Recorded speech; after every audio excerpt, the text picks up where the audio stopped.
Hi friends, welcome to the third lecture of continuity. इससे पहले आपने रिवीजन नोट्स और ट्रिक्स वाला लेक्चर डिस्कस कर चुके हैं हम। इसके बाद हम देखेंगे must do problem for NDA. जो प्रॉब्लम एनडीए में जिस तरह की प्रॉब्लम आती है उससे रिलेटेड हम प्रॉब्लम इसमें डिस्कस करेंगे। मैं आपसे एक्सपेक्ट करता हूं कि आपने रिवीजन नोट्स और ट्रिक्स फॉर एनडीए देख रखा हो। तो चलिए इससे पहले ट्रिक्स वाला लेक्चर हम एक बार रिवाइज कर लेते हैं। हमने कंटिन्यूटी में ट्रिक्स वाले लेक्चर में देखा था कि पहले जो हेडिंग थी हमारी continuity of the function defined in different interval. जब डिफरेंट इंटरवल में डिफरेंटली फंक्शन डिफाइंड होता है तो हम क्या करते हैं, उसकी left hand limit, right hand limit और उस पॉइंट पे वैल्यू निकालते हैं। और अगर लेफ्ट हैंड, राइट हैंड और उस पॉइंट पे वैल्यू सेम आती है तो हम कह देते हैं कि उस पॉइंट पर वहां पर फंक्शन कॉन्टिन्यूअस है। तो पहला हेडिंग ये थी। दूसरी थी हमारी कॉम्पोजिट फंक्शन। अगर हम मॉडुलस किसी फंक्शन में लगा देते हैं तो भी वो फंक्शन कॉन्टिन्यूअस रहता है, मॉडुलस से कोई फर्क नहीं पड़ता। तीसरी चीज थी हमारी function involving modulus of x. Modulus of x के केस में थोड़ा सा हमें इसलिए स्पेशलाइज किया था, हमने अलग किया था क्योंकि इसकी लेफ्ट हैंड और राइट हैंड लिमिट अलग अलग आती है और उसकी जो वैल्यू होती है जीरो पे वो अलग आती है। तो हालांकि केवल मॉडुलस एक्स है तो वो कॉन्टिन्यूअस होगा, लेकिन अगर हम जैसे ये मॉडुलस ऑफ एक्स होगा तो हमें इसकी लेफ्ट हैंड और राइट हैंड लिमिट देख के निकालनी चाहिए। जैसे ये सिग्नम फंक्शन बन गया तो ये डिसकंटिन्यूअस होगा जीरो पे। फिर हमने नेक्स्ट ट्रिक डिस्कस की थी कि हम पूरे पे मॉडुलस लगा दें। तो पूरे पे मॉडुलस लगाने से उसमें कोई फर्क नहीं पड़ता, क्योंकि हमने जैसे एफ एक्स जी एक्स में देखा था, यहाँ पर वो सेम चीज ही है कि भाई जे एक्स एफ एक्स में इसमें पूरे पे मॉडुलस लगा दो या इसमें पूरे पे मॉडुलस लगा लो, कॉन्टिन्यूटी पे कोई फर्क नहीं पड़ेगा।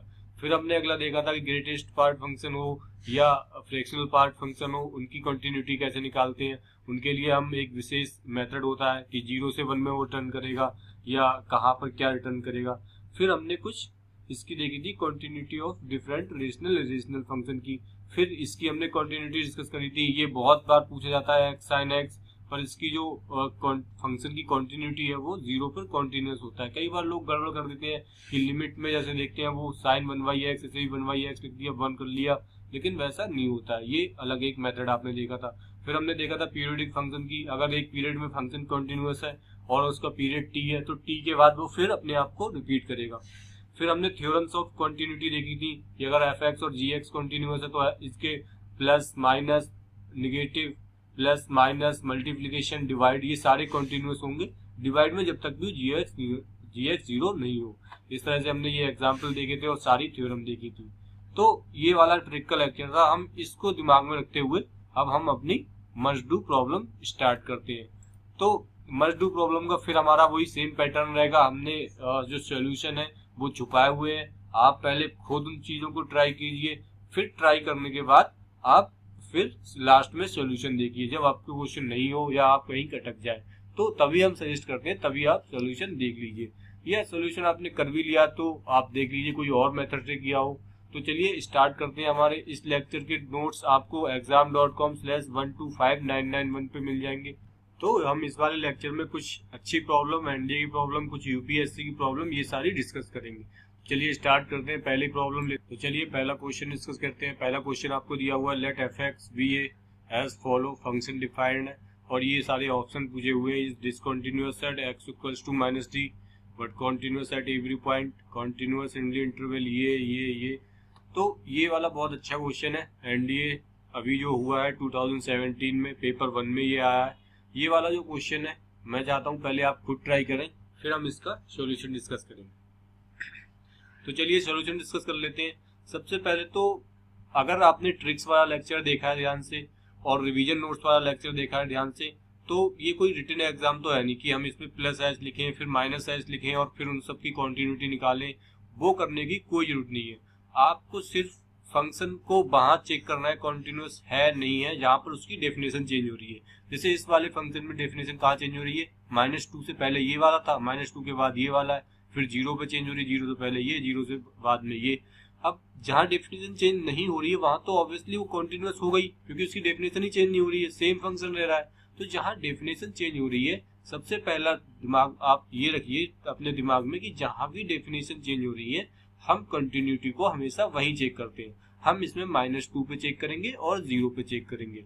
अब जैसे ये वाला इंटरवल है -3 से -2, तो -3 से -2 ये ये एक सिंपल ये वाला फंक्शन रहेगा, तो ये वाला फंक्शन तो कंटिन्यूअस ही है, तो -3 से -2 में ये वाला फंक्शन कंटिन्यूअस रहेगा क्योंकि इसकी वैल्यू चेंज नहीं हो रही है। पर पूरे फंक्शन की जो वैल्यू है वो -2 पे और 0 पे चेंज हो रही है, तो इसलिए हमें इन दोनों पे निकालनी है कंटिन्यूटी लिमिट। अब लिमिट निकालने के लिए आप कभी भी h और ये रख के पुट मत करने लग जाना। सिंपल लिमिट निकालने के लिए हम लेफ्ट हैंड लिमिट निकालते हैं -2 पे। अगर -2 पे लेफ्ट हैंड लिमिट निकालते हैं मतलब -2 से छोटा होगा, -2 -h होगा, छोटे के लिए ये वाला फंक्शन आ गया, तो हम सिंपल इसमें -2 पुट कर दें और कैलकुलेट कर लें। जब हम इस एक्सप्रेशन में -2 पुट करेंगे तो आ जाएगा -4 + 1 यानी आ जाएगा -3। ठीक है, ये लेफ्ट हैंड लिमिट आ गई हमारी -3। फिर राइट हैंड लिमिट के लिए -2 में इस -2 में हम इसमें पुट कर देंगे -2 -1, ये -3 फिर आ गया। फिर 2 पे क्या आएगा, -2 पे क्या आएगी वैल्यू, फिर -2 पे इक्वल टू, क्योंकि ये है तो इक्वल टू ये है, तो हम फिर इसमें -2 पुट कर देंगे, -3 आ गई। तो हमने देखा कि लेफ्ट हैंड राइट हैंड और वैल्यू -3 ही आ रही है इसकी, यानी -2 पे लिमिट एग्जिस्ट करेगी। क्यों, अगर नहीं आती वैल्यू, कोई भी इक्वल नहीं आता या कोई एक इक्वल नहीं आता, तो हम कहते हैं कि ये डिसकंटिन्यूअस है, मतलब f -2 पे कंटिन्यूअस होगा। फिर 0 पे देखते हैं, 0 पे लेफ्ट हैंड लिमिट कैलकुलेट करने के लिए हम इस एक्सप्रेशन में 0 पुट करेंगे, ये आ गया -1। राइट हैंड के लिए इसमें पुट करेंगे, ये आ गया +2। फिर 0 पे देखने के लिए आ गया +2। तो हमने देखा कि लेफ्ट हैंड माइनस है लेकिन राइट हैंड +2 है। इसका मतलब 0 पे ये फंक्शन डिसकंटिन्यूअस है, क्योंकि 0 पे जो लेफ्ट हैंड लिमिट है वो कुछ और आ रही है, राइट हैंड कुछ और आ रही है। तो सिंपली इस तरीके से हमने देखा कि किस तरह से हमने ये बहुत सिंपल वे में ये कैलकुलेट कर लिया। आंसर आपका जो आएगा, it is discontinuous at x=0 but continuous at everywhere, क्योंकि हमने बाकी -2 पे चेंज हो रही है तो -2 पे कैलकुलेट कर लिया, ठीक है, 0 पे कैलकुलेट कर लिया, बाकी सब जगह ही कंटिन्यूअस ही होगा। तो ये मेथड है, आपने देखा कि किस तरह हमने सिंपली ओरली इस क्वेश्चन को सॉल्व कर लिया, बजाय कि कुछ लिखे हुए कुछ पेन भी उठाए हुए।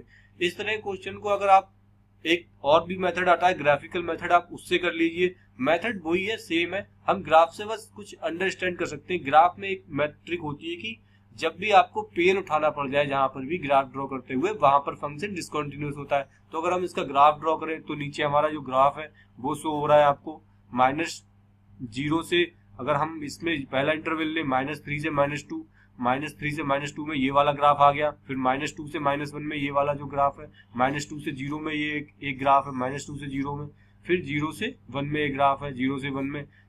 तो हम यहाँ से जब चलें तो यहाँ पर इस वाले पॉइंट पे हमें पेन उठाने की जरूरत नहीं है, क्योंकि इस वाले में -3 ही वैल्यू आ रही है, तो हम डायरेक्ट चलते चले जाएंगे। लेकिन यहाँ पर जब हम जाएंगे तो 0 पे जैसे ही हम राइट में पहुंचेंगे 0, तो जब हम 0 के राइट में देखेंगे तो ये वाली इस तरफ से अप्रोच कर रही है इसकी ब्रांच, तो 0 की राइट के लिए अलग कुछ वैल्यू आ रही है और लेफ्ट के लिए अलग वैल्यू आ रही है। तो हमें इस पर यहाँ पर पेन उठाना पड़ गया, मतलब ये वाली जो x, अब यहाँ पर जो पेन उठाना पड़ा तो इस पे वैल्यू क्या है x की 0, तो ये पॉइंट ऑफ डिसकंटिन्यूटी होगा। इस तरह से हम s को भी कैलकुलेट ऐसे भी कर सकते हैं। तो पहले तो या तो आप पॉइंट रख के उसमें देख लीजिए, दूसरा या ग्राफिकल मेथड से देख लीजिए। लेकिन +h -h मैं सजेस्ट करूंगा कि आप एग्जाम में ना करें जब तक कि आपको क्वेश्चन का कॉन्सेप्ट समझ नहीं आ रहा, एकदम से कुछ क्लिक नहीं कर रहा, तब चलो हम ट्रेडिशनल मेथड से जा सकते हैं। लेकिन हम पहले ऐसे ही ट्राई करने की कोशिश करेंगे या फिर ग्राफ से डिस्कस करेंगे। तो ठीक है, पहला क्वेश्चन हो गया। अब चलिए नेक्स्ट क्वेश्चन डिस्कस कर लेते हैं। नेक्स्ट क्वेश्चन है, ये है discuss the continuity of following function. चाहता हूं आप पहले खुद करें, बहुत इजी क्वेश्चन है, कुछ भी नहीं है। तो चलिए, एक तो डिस्कस ये फॉलोइंग फंक्शन है, ये एक तो एक ट्रेडिशनल मेथड है। इस यहाँ पर हमसे पूछा है कि कंटिन्यूअस है या नहीं है। एक तो ट्रेडिशनल मेथड हमने क्वेश्चन इसलिए लिया है कि अगर आप इसे ऐसे करें कि भाई पहले +h माने फिर -h माने, तब आपका ट्रिक्स पढ़ने का और वो करने का कोई फायदा नहीं है। आपका फायदा इसमें जब ये है जब आपने जो थ्योरम ऑफ कंटिन्यूटी पढ़ी होंगी कि दो कंटिन्यूअस फंक्शन है तो उसका एडिशन मल्टीप्लिकेशन क्या है, उससे ये बहुत इजीली हो जाएगा क्वेश्चन। तो पहले हम देखें कि fx ये है तो कंटिन्यूटी डिस्कस करनी है हमें। तो sin x पूरे r में कंटिन्यूअस होता है, cos x का ग्राफ भी पूरे r में कंटिन्यूअस होता है। तो अगर fx कंटिन्यूअस है, gx कंटिन्यूअस है, तो उनका एडिशन कंटिन्यूअस होगा, उनका सब्सट्रैक्शन भी कंटिन्यूअस होगा और उनका मल्टीप्लिकेशन भी कंटिन्यूअस रहता है। तो ये हमने बड़ा इजीली फाइंड कर लिया उस थ्योरम के हेल्प से। लेकिन अगर हम ट्रेडिशनल मेथड से जाएं तो हम +h -h करते रहेंगे। तो कहने का मतलब ये है कि अगर आप +h और -h से भी इस क्वेश्चन को करेंगे तो क्वेश्चन हो जाएगा, लेकिन एग्जाम में आपके पास इतना टाइम नहीं रहता कि आप ट्रेडिशनल मेथड को फॉलो करें। चलिए मैं आपका यहाँ पर इसका सोल्यूशन दिखा देता हूँ। ये जो अलग अलग सारे फंक्शन की हमने कंटिन्यूटी डिस्कस की हुई है, तो चलिए देख लेते हैं इनने कैसे किया है। एफ एक्स को इनने ये एज्यूम किया और इनने साइन एक्स और कॉज एक्स का ये कॉज पाई बाई 4 होगा, √2 से मल्टीप्लाई और डिवाइड कर दिया, तो ये कॉज पाई बाई 4 बन गया, ये साइन पाई बाई 4 बन गया। ये प्रिंटिंग मिस्टेक है सिर्फ। तो इसके बाद इसका sine x plus pi by 4 का वो बना लिया फॉर्मूला, और साइन जो होता है हमारा वो आर से आर में कॉन्टिन्यूस होता है।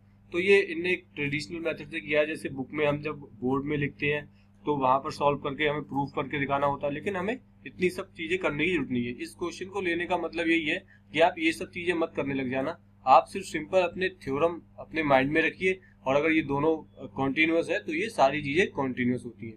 चलिए अब नेक्स्ट क्वेश्चन लेते हैं। नेक्स्ट क्वेश्चन है हमारा एफ एक्स, ये डिफाइन किया हुआ है 0 से इंफिनिटी में कॉन्टिन्यूस है, then the most stable value of a and b are. ये यूपीएससी का क्वेश्चन है, पहले आप ट्राई कीजिए खुद से, फिर हम इसका सोल्यूशन डिस्कस करेंगे। तो चलिए इसका सोल्यूशन डिस्कस करते हैं। सबसे पहले तो आप फंक्शन को देखते हैं, अगर इसमें कुछ नहीं दिया हुआ है तो सिंपली हम यही देखते हैं कि कहां पर उसकी वैल्यू चेंज हो रही है। वैल्यू एक चेंज 1 पे हो रही है, दूसरी वैल्यू चेंज स्क्वायर रूट 2 पर हो रही है। तो पहले तो हम 1 पे हम इसकी कॉन्टिन्यूटी डिस्कस करेंगे, फिर स्क्वायर रूट 2 पे। तो हमें दिया हुआ है 0 से इंफिनिटी में कॉन्टिन्यूस है, मतलब 1 पे भी है कॉन्टिन्यूस और √2 पे भी। तो चलिए 1 पे लेफ्ट हैंड लिमिट निकाल लेते हैं।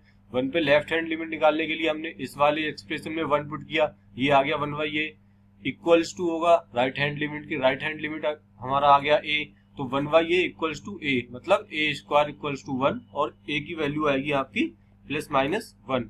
तो इस तरह से ये आ जाएगी, ठीक है। a की वैल्यू हमारी ±1 है। अब जो f है वो स्क्वायर रूट 2 पे भी कॉन्टिन्यूस है, तो स्क्वायर रूट 2 पे पहली जो आपकी लेफ्ट हैंड लिमिट होगी वो a आएगी, राइट हैंड लिमिट जो होगी आपकी वो 2b² upon 4b minus square root 2, क्योंकि जो x है उसकी जगह स्क्वायर रूट 2 रख देंगे। हम उस एक्सप्रेशन को, वो एक्सप्रेशन कुछ इस तरह का आएगा आपका। इस एक्सप्रेशन को हम सॉल्व कर लेंगे, पहले a की जो +1 आई है उसके लिए एक्सप्रेशन सॉल्व करेंगे, फिर a की जो वैल्यू -1 आई है उसके लिए हम सॉल्व कर लेंगे। तो b की भी हमारी इस तरह 2 वैल्यू आ जाएंगी, और जो वैल्यू हमारी क्वेश्चन में पूछी है वो b की वैल्यू b-1 मोस्ट सुटेबल। हम एक चीज इसमें ये पूछी कि मोस्ट सुटेबल वैल्यू, इसमें आपकी कौन कौन सी, जैसे a अगर हम ऑप्शन चेक करें, क्योंकि a की तो वैल्यू पॉजिटिव भी आई है, +1 भी है और -1 भी है, तो -1 के जो रिस्पेक्ट में b की वैल्यू आ रही है वो 1 आ रही है, तो -1 के रिस्पेक्टिव में जो वैल्यू आ रही है वो 1 आ रही है, लेकिन -1 के रिस्पेक्टिव में ये वैल्यू नहीं आ रही है, ना ही -1 आ रही है, तो मोस्ट स्टेबल वैल्यू यही होगी। इसलिए ये क्वेश्चन लिया हमने, ताकि आपको दोनों वैल्यू के लिए कैलकुलेट करना है, लेकिन मोस्ट स्टेबल वैल्यू के लिए ये, हालांकि b की वैल्यू 1 + स्क्वायर रूट आ तो रही है, लेकिन a इक्वल्स टू -1 के लिए नहीं आ रही है, तो इसीलिए इस तरह से हमने ये वाला क्वेश्चन देखा। तो चलिए इसके बाद एक नेक्स्ट क्वेश्चन लेते हैं, थोड़े अच्छे लेवल का क्वेश्चन है ये। Draw the graph and find the discontinuity of 2 cos 2x bracket function. इसकी जो हमें लिमिट, जो हमें इंटरवल दिया हुआ है वो 0 to 2π दिया हुआ है, तो हमें इसमें पॉइंट्स ऑफ डिसकंटिन्यूटी निकालने हैं इसके। तो जैसे कि अब स्टार्टिंग से आप करते आए हो, पॉइंट्स के कहाँ निकलने हैं इसके, 0 से x, वो वाला मेथड भी हम लगा सकते हैं h वाला, लेकिन हम इसमें प्रेफर करते हैं कि हम ग्राफ ही ड्रॉ कर ले। अब इसका ग्राफ, पहले तो हम cos x का ग्राफ ड्रॉ करेंगे 0 to 2π के लिए, तो ये वाला हमारा ग्राफ आ गया 0 to 2π के लिए। अब क्योंकि इसमें 2 का मल्टीप्लिकेशन है, तो हम 2 cos x का ग्राफ ड्रॉ करेंगे, तो जो इसकी रेंज है वो 2 से -2 आ जाएगी, मतलब ये ऊपर 2 और नीचे -2। अब जब हम इस पे ग्रेटेस्ट पार्ट फंक्शन अप्लाई करेंगे पूरे पे, तो ग्रेटेस्ट पार्ट फंक्शन क्या होगा, अब ये वाली 0 से लाइन है, अब जब हम इस पे अप्लाई करेंगे तो 0 से 1 की जो वैल्यू है, 0 से 1 के बीच में ये वाली जो वैल्यू है, इन सारी वैल्यू के लिए वो आएगा 0, इन सारी वैल्यू के लिए 0 आ गया। फिर ये 1 से 2 के बीच में जो ग्राफ है, वो जहां पर वैल्यू आ रही है उन सब के लिए आएगा ये 1। फिर 0 से -1 के लिए जो भी आएगा ये आएगा -1। फिर -1 से -2 के बीच में जितना भी ग्राफ आएगा, ये वाला पोर्शन, इसके लिए -2। सेम इसी तरह से ऐसे जो -1 0 के बारे में आएगा, फिर वो -1, फिर 0 से 1 में आएगा, फिर वो 0, फिर 1 से 2 में आएगा, फिर 1। तो ये वाला हमारा ग्राफ बन गया। इस वाले ग्राफ में हम जो वाले पॉइंट छूट जाते हैं वो है वो इंटीजर पॉइंट, जहां पर भी ये इंटीजर होगा। एक तो ये वाला पॉइंट छूट जाएगा हमारा, जो हमारा पॉइंट 1, जहां पर हमारा 1 होगा। π/3 पर, फिर हमारा दूसरा छूट जाएगा जहां पर ये। तो इस तरीके से हम ये ग्राफ के पॉइंट फाइंड कर सकते हैं। जहां जहां पर भी हम इसमें जो पॉइंट लेंगे, जहां पर भी ये वैल्यू छूटेगी वैल्यू, वो सारे पॉइंट्स हो जाएंगे। तो ये एक तो 0 पे हो रही है, फिर π/3, फिर आप ग्राफ से देख सकते हैं 2π/3, फिर आप यहाँ देख सकते हैं इस तरीके। तो एक तो मेथड ये होता है कि आप पूरा ग्राफ ड्रॉ कर लो और उसका फाइंड कर लो। दूसरा मेथड एक इसकी शॉर्ट ट्रिक मैं आपको बता रहा हूँ। शॉर्ट ट्रिक का मतलब वही है, वैसे ही ग्राफ से निकला है, लेकिन जब भी आप देखते हो कि जो ग्रेटेस्ट पार्ट फंक्शन होता है वो इंटीजर वैल्यू पे डिसकंटिन्यूअस होता है, क्योंकि उसका ग्राफ 0 से स्टार्ट होकर हर इंटीजर वैल्यू के लिए ही होता है, बीच में नहीं होता।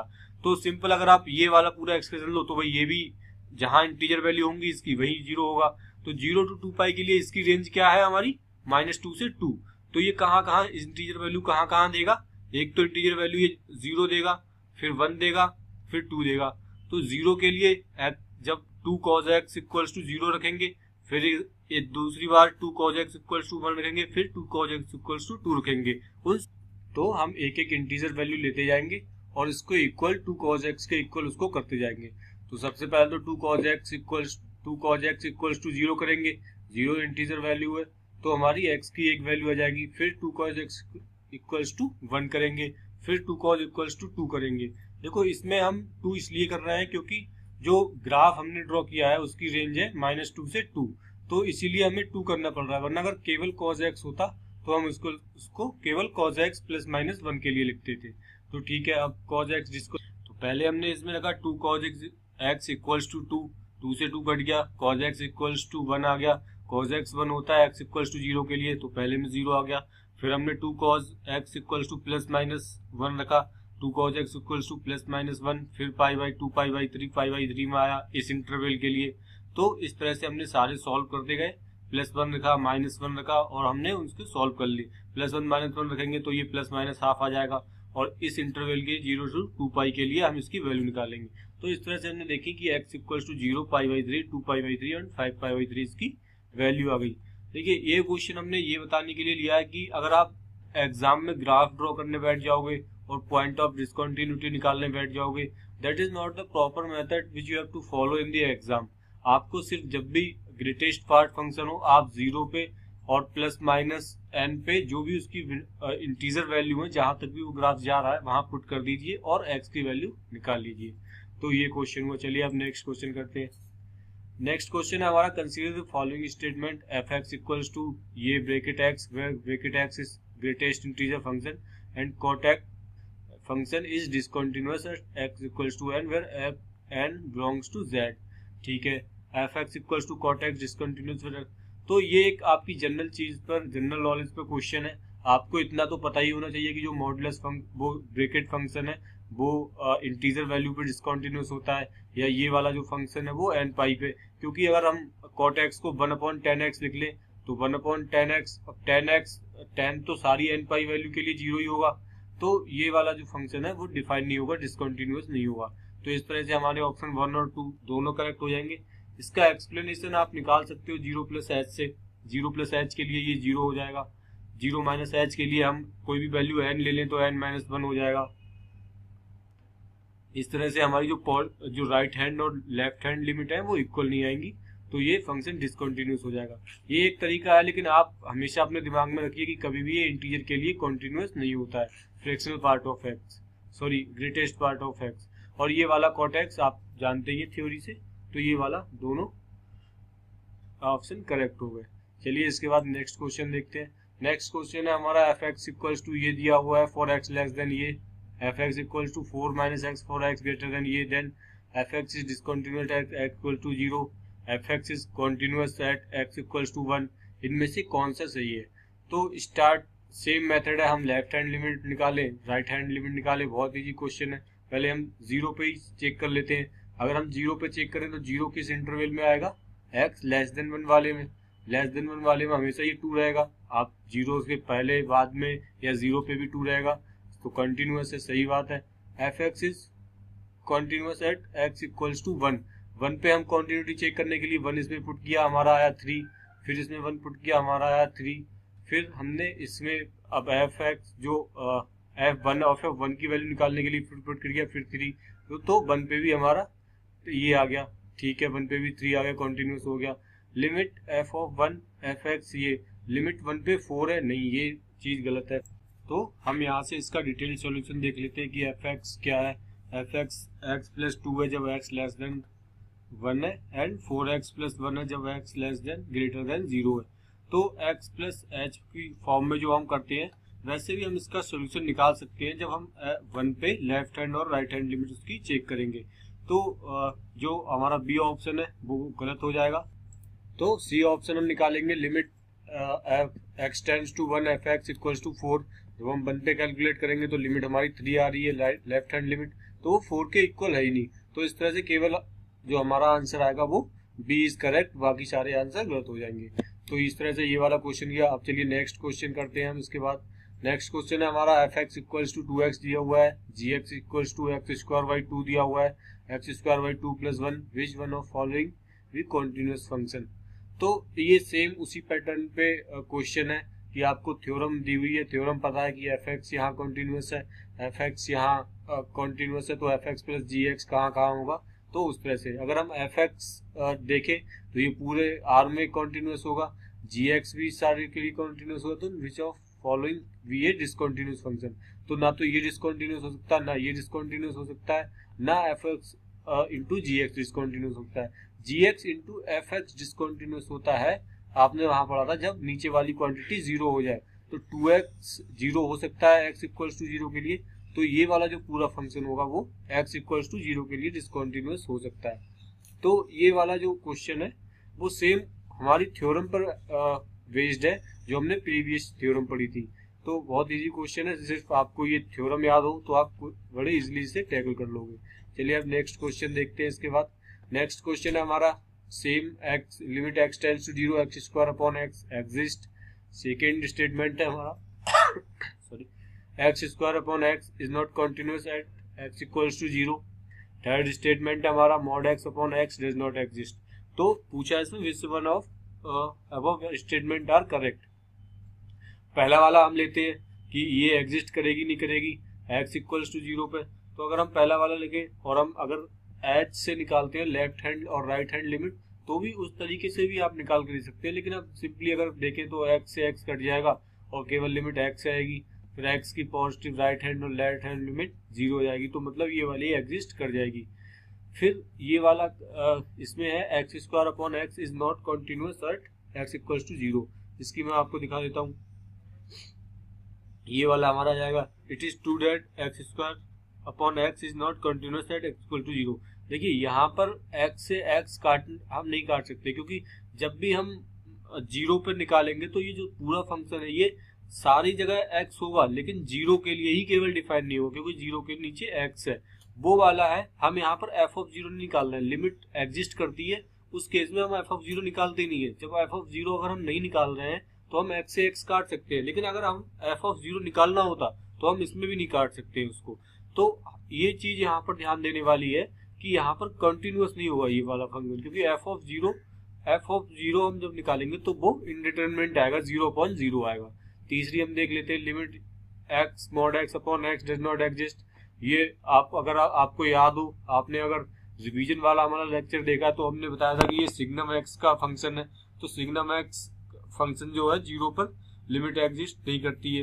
तो अगर आप इसे वैसे भी सॉल्व कर सकते हैं आप ट्रेडिशनल मेथड से कि 0 प्लस h, हमने यहाँ b ले लिया है तो मॉड b एक -1 आएगी, एक 1 आएगी, तो लिमिट नहीं एग्जिस्ट करेगी। तो इस तरीके से देखा हमने कि 1 2 3 सारे ऑप्शन करेक्ट है। बस ध्यान देने वाली ये है बात, ये है कि ये वाला जो फंक्शन है इसकी लिमिट तो एग्जिस्ट करेगी, राइट हैंड और लेफ्ट हैंड लिमिट 0 होगी, लेकिन ये 0 पे 0/0 होगा, इसलिए ये कॉन्टिन्यूअस नहीं होगा, लिमिट एग्जिस्ट इसकी करेगी। चलिए इस क्वेश्चन के बाद हम फिर नेक्स्ट क्वेश्चन देखते हैं। नेक्स्ट क्वेश्चन हमारा है find the point of discontinuity of function defined this. तो पॉइंट ऑफ डिसकंटिन्यूटी निकालने के लिए हम अलग अलग, अगर हम थ्योरम से जाएं तो मॉड x कहाँ पर डिसकंटिन्यूअस होता है, नहीं होता है, कहीं भी पूरे आर में कंटिन्यूअस है।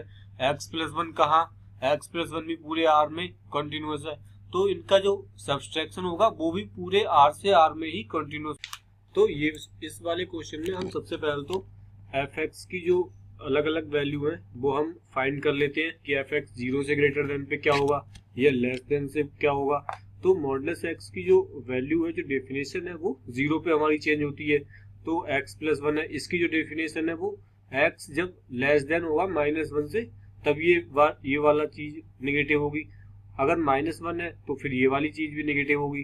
तो जब हमने यहाँ देख लिया कि अब इसका पॉइंट -1 है, अगर यहाँ x -1 होता तो हम x + 1 लेते, तो +1 से हम अकॉर्डिंग देखते।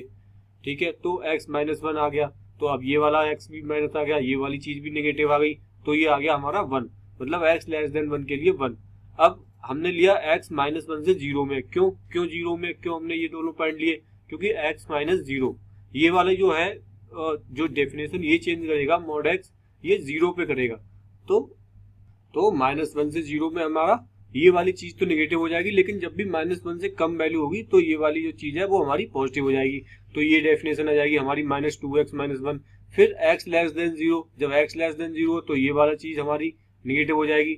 ये वाली हमारी जो चीज नहीं, सॉरी, x ग्रेटर देन 0 ये वाली चीज पॉजिटिव हो जाएगी। अगर x ग्रेटर देन 0 तो ये भी पॉजिटिव हो जाएगी। तो हमारी पॉजिटिव कर ली हमने, दोनों वैल्यू आ गई, ये हमारी -1। इस तरह से हमने ये वाले जो फंक्शन था इसको डिफरेंट इंटरवल के लिए ऐसे इस फॉर्म में लिख लिया। ये आप हमेशा करना कि हम जब भी ऐसे क्वेश्चन आते हैं, जब भी मॉडुलस के फंक्शन आते हैं, तो हम उनके रिस्पेक्टिव पॉइंट्स में उसको अलग अलग डेफिनेशन में तोड़ लेते हैं। अब इसको निकालना बहुत इजी है। आप बता सकते हो कि कहाँ पर कॉन्टिन्यूअस है, कहाँ पर डिसकॉन्टिन्यूअस है। हम सिंपली, अगर -1 पे डेफिनेशन पहले चेंज हो रही तो -1 के लिए चेक करते हैं। -1 के लिए चेक किया, ये लेफ्ट हैंड लिमिट हमारी 1 आ गई, राइट हैंड लिमिट हमारी आ रही है -3। इस तरह से आप देख सकते हैं कि हमारी राइट हैंड लिमिट जो है, हमारी left hand limit x less than 1 के लिए 1 आ रही है, और हमारी जो राइट हैंड लिमिट है x -1 से ग्रेटर देन के लिए, -1 से ग्रेटर देन के लिए भी हमारी ये 1 आ रही है। तो हमारी लेफ्ट हैंड और राइट हैंड लिमिट और f ऑफ -1 की वैल्यू सारी इक्वल है, मतलब जो फंक्शन है वो -1 पे कॉन्टिन्यूस होगा। फिर हम इसी तरह 0 से चेक कर लेते हैं। जब आप 0 पे निकालेंगे, 0 से लेस के लिए, यहाँ पर 0 से लेस के लिए ये -1 आ जाएगा, 0 से ग्रेटर देन के लिए -1 आ जाएगा, और हमारी फंक्शन की वैल्यू फिर वहां पर 0 पे भी कॉन्टिन्यूस होगा। तो देखिए, हमने यहाँ पर करके दिखाया है आपको ताकि आपको समझ आए, लेकिन फिर वही बात है जो हमने स्टार्टिंग में थ्योरी बताई थी, जहां अगर एफ एक्स कॉन्टिन्यूअस है किसी इंटरवल में, अगर जी एक्स कॉन्टिन्यूअस है किसी इंटरवल में, तो उसी इंटरवल में एफ एक्स माइनस जी एक्स कॉन्टिन्यूअस होगा ही होगा। तो अगर आपको इतना सब कुछ एग्जाम में करने की जरूरत नहीं है, आप सिंपल ये लिखो कि भाई मॉड एक्स कॉन्टिन्यूअस है, ये भी कॉन्टिन्यूअस है, तो इसका सब्सट्रैक्शन भी कॉन्टिन्यूअस होगा। तो ये सिर्फ ट्रिक से क्वेश्चन हो सकता है, इतना लेंथी प्रोसीजर करने की आपको जरूरत नहीं है। तो चलिए इसके बाद एक नेक्स्ट क्वेश्चन देखते हैं। नेक्स्ट क्वेश्चन आपको दिया हुआ है f x equals to this function and is discontinuous at any one point, discontinuous at exactly 2 point, discontinuous at every 3 points। बहुत सिंपल क्वेश्चन है, एनसीईआरटी एग्जाम्पलर का। आप सिंपली इसमें क्या कर सकते हो कि 4 माइनस एक्स स्क्वायर, पहले तो फंक्शन जहां डिफाइन नहीं होगा वहां वही डिसकंटिन्यूस होगा। आपने जो पॉइंट उसके डोमेन में ही नहीं होंगे तो वहां पर फंक्शन डिसकंटिन्यूस हो जाएगा। तो सिंपली आप पहले 4 माइनस एक्स स्क्वायर लिख लीजिए, इसे एक्स कॉमन ले लीजिए, 4 माइनस एक्स स्क्वायर आ जाएगा। 4 माइनस एक्स स्क्वायर कहाँ 0 होगा और x कहाँ 0 होगा, उसको आप अलग अलग निकाल लीजिए। तो चलिए इसको डिस्कस करते हैं। 4 माइनस एक्स स्क्वायर आपने लिख लिया, इधर x कॉमन ले लिया, फिर ये वाले सारे फैक्टर निकाल लिए। तो इस वाले ये जहां भी ये वाले टर्म 0 हो जाएंगे, डिनोमिनेटर इसका 0 हो जाएगा, वहां फंक्शन ही डिफाइन नहीं होगा, तो वहां डिसकंटिन्यूस होगा। हालांकि हम इसको h वाले मेथड से भी कर सकते हैं, पर उस तरीके से भी यही क्वेश्चन आएगा। तो जब भी आपको पॉइंट ऑफ डिसकंटिन्यूटी पूछी जाए, आप सिंपली ये कैलकुलेट कर लो कि कहां पर उसका डिनोमिनेटर 0 है या कहां पर वो फंक्शन की डेफिनेशन एग्जिस्ट नहीं करती है। सिंपली वहीं पर वो फंक्शन डिसकंटिन्यूस हो जाएगा। तो यहाँ पर x equals to 0, x equals to -2, x equals to +2, ये एग्जैक्टली 3 पॉइंट्स के लिए ये फंक्शन डिसकंटिन्यूस हो जाएगा।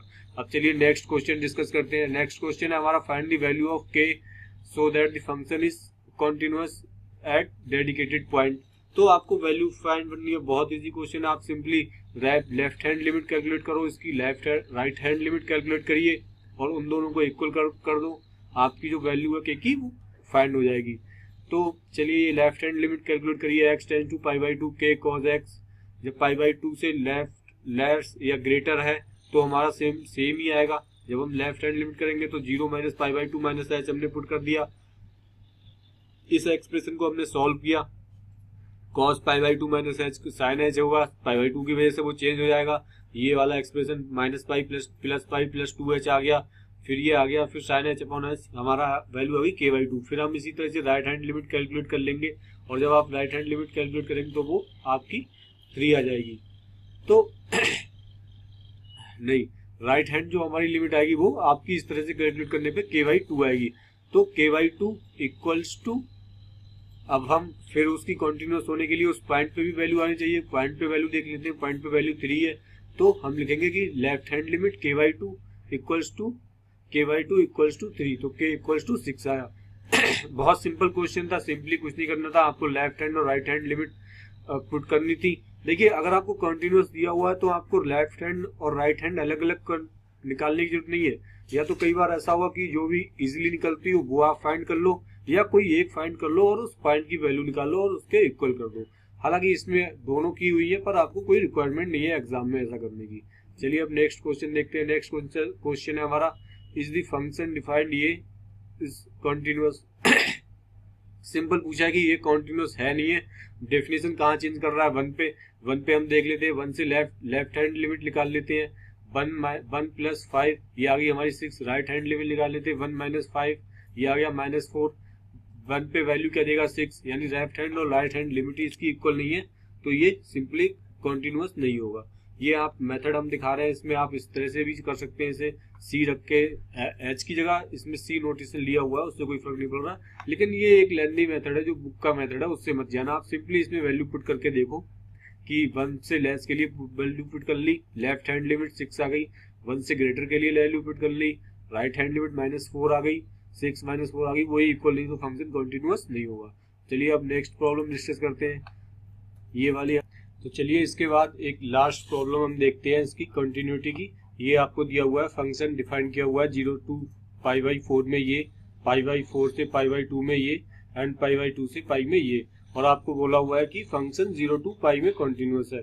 तो ए और बी की वैल्यू फाइंड कीजिए। इस तरह के क्वेश्चन लगातार एनडीए रिसेंट ईयर्स में आते रहे हैं, तो ये एक बहुत इंपॉर्टेंट पैटर्न है और कुछ भी नहीं होता, बिल्कुल सिंपल क्वेश्चन होता है। आपको सिंपली लेफ्ट हैंड और राइट हैंड लिमिट कैलकुलेट करनी होती है उस पॉइंट के अक्रॉस।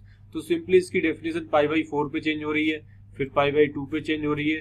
तो हम पहले π/4 के लिए लेफ्ट हैंड लिमिट कैलकुलेट कर लेंगे, फिर π/4 के लिए राइट हैंड इससे कैलकुलेट कर लेंगे, और π/2 पे इसी तरह से कर लेंगे, और वैल्यू हमें फाइंड हो जाएंगी। तो इसका सिंपल मेथड देखते हैं हम। मेथड करने के लिए पहले हम π/4 पे लेते हैं। तो सिंपली पहले π/4 पे इनने वैल्यू निकाल ली। π/4 पे हमारी वैल्यू इस वाला एक्सप्रेशन आएगा, 2 × π/4 × cot π/4 प्लस b cot π/4 1 आ गया, 2 × π/4 π/2 आ गया, तो b प्लस π/2 आ गया। फिर π/4 प्लस 0 ली, मतलब π/4 के राइट हैंड लिमिट वो सेम इसकी b प्लस π/2 आ जाएगी। फिर π/4 पे राइट हैंड लेफ्ट हैंड हमने ली लिमिट π/4 -0, तो इसमें हमने π/4 -0 इसमें रखना नहीं, तो π/4 हम सिंपल इसमें रख देते हैं। तो x की जगह π/4 लगा, प्लस a √2 × π/4, √2 से √2 कैंसिल हो गया, ये आ गया π/4 प्लस a। तो ये वाली सारी बराबर होंगी, बराबर कर दिया हमने यहाँ से। b plus π/2 equals to π/4 plus a, तो इससे एक इक्वेशन आ गई a minus b equals to π/4। Same इसी तरीके से हम π/2 के लिए लेफ्ट हैंड और राइट हैंड लिमिट कैलकुलेट कर लेंगे और उनके लिए इक्वल कर देंगे, और उनके लिए एक a और b में एक्सप्रेशन फाइंड कर लेंगे। तो जब हम ए और बी में उससे आ जाएगा, यहाँ से a प्लस बी आ रहा है, a plus a equals to -2 भी आ रहा है, तो सेम इस 1 और 2 को हम सॉल्व कर लेंगे और a और b के वैल्यू फाइंड कर लेंगे। तो इस तरीके से आपने देखा कि इस लेक्चर में हमने different types of problem discuss करी जो डिफरेंट ट्रिक्स पे बेस्ड थी। आपको एनडीए में कोई एक फिक्स ट्रिक नहीं होती कि आप बना दी ठीक है तो उसी ट्रिक से क्वेश्चन आएगा। आपको सिंपली कॉन्टिन्यूअसटी के लिए left hand right hand limit और उस वैल्यू पे फंक्शन की वैल्यू चेक करनी होती है और बताना होता है कि फंक्शन कॉन्टिन्यूअस है नहीं है। तो इस तरीके से हमने ये वाला लेक्चर कंप्लीट किया। आप इस लेक्चर के नोट्स exam.com/12591 से फाइंड कर सकते हैं। वहां पर पहले आप खुद प्रैक्टिस करना, फिर क्वेश्चन करना। इसके बाद हमारे एनडीए प्रीवियस ईयर का क्वेश्चन है, इसी वाले कंटिन्यूटी वाले लेक्चर में, जिसमें हमने एनडीए के जो पुराने ओल्ड ईयर में आए हुए क्वेश्चन है उसकी वीडियो है। मैं आपको बोलना चाहूंगा कि पहले आप वो सारे क्वेश्चन एनडीए के जो भी प्रीवियस ईयर क्वेश्चन है पहले आप खुद ट्राई करें। अगर आपसे नहीं हो रहे या कुछ और प्रॉब्लम है तभी आप उसका वीडियो देखें। वीडियो सोल्यूशन और इसके नोट्स भी अवेलेबल है। इसके बाद अगर आपको और प्रैक्टिस करना है तो ये हमारा एक अनलिमिटेड प्रैक्टिस का फील्ड है, जिसमें आप क्लिक करके अनलिमिटेड प्रॉब्लम है। ये उन लोगों के लिए है जो अच्छी रैंक हासिल करना चाहते हैं, अच्छे कॉन्सेप्ट अगर आपको बनाना चाहते हैं, बिल्डअप करना चाहते हैं, तो आप इस पे क्लिक कर सकते हैं। इस तरह जैसे मैंने पहले बताया, ये सेम वही एनसीईआरटी वाला क्वेश्चन है। अगर आपको ये नहीं करना है, आपने किया हुआ है, तो आप इस क्वेश्चन को स्किप कर सकते हैं। स्किप करने के बाद दूसरा क्वेश्चन आ जाएगा, आप उस पर क्लिक कर सकते हैं, या फिर दूसरे वाले का अगर आप सोल्यूशन देखना है तो यहाँ से सोल्यूशन भी ओपन हो जाएगा। Thanks guys, thanks for watching.